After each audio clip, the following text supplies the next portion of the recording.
Peace be with you. This is coming from someone who accepted everything as fact. I believed everything I was told, and I followed along blindly. I'm learning that there's a lot of symbolism in life. There's a lot of things that are different from what I expected. I took everything from face value, and I got that result.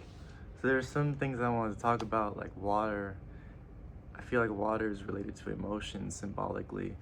With water, we drink water. It hydrates our cells and our body.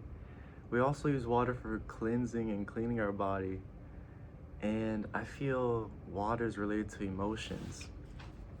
So with emotions, we cry, we feel good. Sometimes after we cry, we have a really good cry. Or when we're yelping and yelling and enjoying ourselves, dancing, creating, or singing. And then I'm looking at water in nature. Water that is stagnant in a pool, it gets disease and it gets all these things you don't want in the water. It's not flowing like a current. And then that also brought me to words. Like current is like currency, and it has to flow naturally in nature. It has to flow. And a lot of times for me, I want to hold on to my emotions. I want to hold on to the past. I want to be angry at this person, feeling like they betrayed me or that I betrayed them, or just all these judgments. I see a beautiful white butterfly. Beautiful. So it's just very curious how there's similarities from natural nature to us, to me. What else does water represent? I know for me with water, I also see words and letters. I know it's spelled W-A-T-E-R in this reality. And I know the words, for me, like T is for like a cross, for us, for human beings. Not necessarily religion, but cross like a Venn diagram, or the middle point, or the balance between polarities or dualities, when you say something is either good or bad, or right or wrong, or up and down, or hot and cold. There's always a middle point, which seems to be the strongest, because not out of effort, but you're able to make a choice being in the center, as opposed to being off kilter or not balanced. So water is awesome, and then also it can change states. We have the solid, which is ice, and then water of liquid and water of gas. And I also represent that as emotions. When I hold on to things for very long periods of time, my body doesn't feel good. My stomach feels tight, my chest feels tight. And stress isn't good for the body. I'm holding on to beliefs, or holding on to emotions or energy that's not mine. And that, just like a river, it's gotta flow. It's gotta flow. And I'm realizing that now. Emotions are great and they're essential. We're channels, everything's flowing through us. So yeah, channel like a body of water.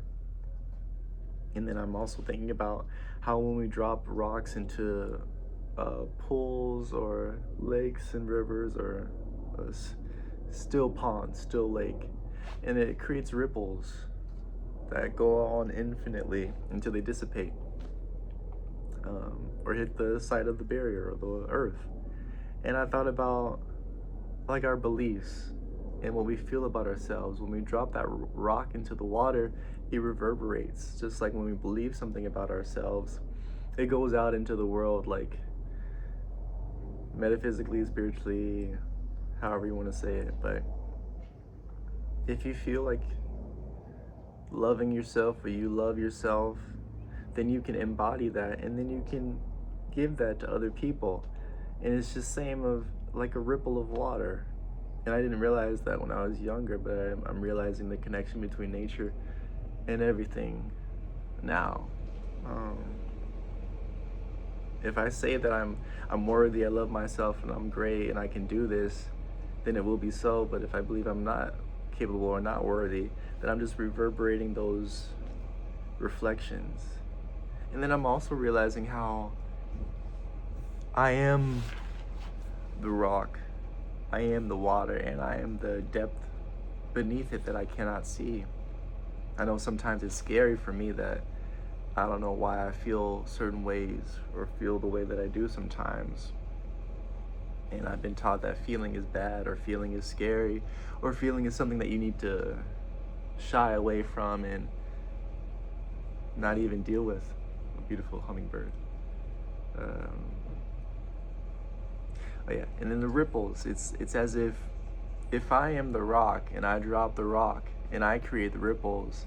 If I'm looking at the ripples, or looking at past, or looking at even the future, or saying that person did this to me, I'm so angry that I feel betrayed, I feel hurt, I feel sad. Yes, it's important to validate those feelings because it's an aspect of me, but at the same time, in my own life, I've always been looking towards the past and looking at that ripple, focusing on that ripple, and then I'm realizing I'm recreating that ripple that I have been so angry about, that I've been wanting to change. And it feels like a form of insanity to do the same thing expecting different results. So if I'm focusing on the ripple of shame or guilt or doubt or betrayal, then I'm just going to get more of that. I'm just splashing more of the water. That brings me to another topic. Like, if the pond and the lake is not clear or settled and gentle, how could one see clearly? Or how can I see clearly? I can't see clearly when I'm all over the place. My mind is going all different directions. It's just like the water. I'm splashing, splashing, splashing, and I'm wondering, why isn't my life getting better? Or why aren't things changing? Or why couldn't I have seen that? Or why did I miss that? How did I miss that red flag? And I realized my waters were not clear or calm. And it's only when I take a step back, when I really just, meditation is a loaded word, but when I just quiet my mind and just relax, then I can finally see clearly, just like when you see through the bottom of a pond or a lake. When the waters are still, you can see it, or you can see your reflection in the water. But when there's tumultuous waters, you can't see it as clearly. And I relate that to emotions. Something that is so scary. Sometimes it's very scary to feel your emotions, because it's like, I feel this way. What do I do with these emotions? What is an appropriate outlet? What do I do, and how can I alleviate this? And then trying to make it go away, when in reality it is still part of all that is. It is still part of nature. It is still an aspect of me that I'm realizing the more I accept and the more I love those aspects of me, the more that they can rise in vibration, lightness, love, joy, and not to deny their existence, but to integrate and love them regardless, and see them piercingly, lovingly, with discernment and compassion, which is something I was not accustomed to or privy to when I was younger, or taught. I was taught, you better shy that away and bury that in a bucket long underground and never look at it. But how could I possibly change something that I don't own? How could I possibly know my preference without knowing what I don't prefer? And that's a beautiful, beautiful, beautiful thing to think about, or hone the perspective of. It's just so beautiful that I realize I have a choice, and that humans have a choice. And even though we've been brought up in different cultures and morals and ideas and beliefs of what we believe reality to be, what we believe society to be, everything we've been programmed and conditioned to believe, from schools, from parents, from teachers, from friends, from everything. It's just a wonderful, beautiful experience to know that everyone is unique, and it's all a blessing to be able to choose and be who it is we choose and want to be. Is a fly. Curious symbolism. I don't know, maybe I need not be talking about this, but I just see animals as well when I talk about certain things or think about certain things. So it's a beautiful experience. The more that I go within, I'm experiencing more synchronicities, and it's a beautiful, beautiful revelation or realization that I'm connected to nature, nature's connected to me. There's not as many differences as I thought. Um, so is there anything else that I want to talk about with water? I'm sure there are many other things I have not touched on. Share in the comments or whatever you prefer. Uh, what other things I may have missed about water and how it correlates with us and nature and human beings and the blood in our veins, just like water. Um, so it's a fun experience. I'm realizing life is about joy and fun and being more of yourself and being passionately blissful and discerning and compassionate and loving. So enjoy your now. Peace be with you.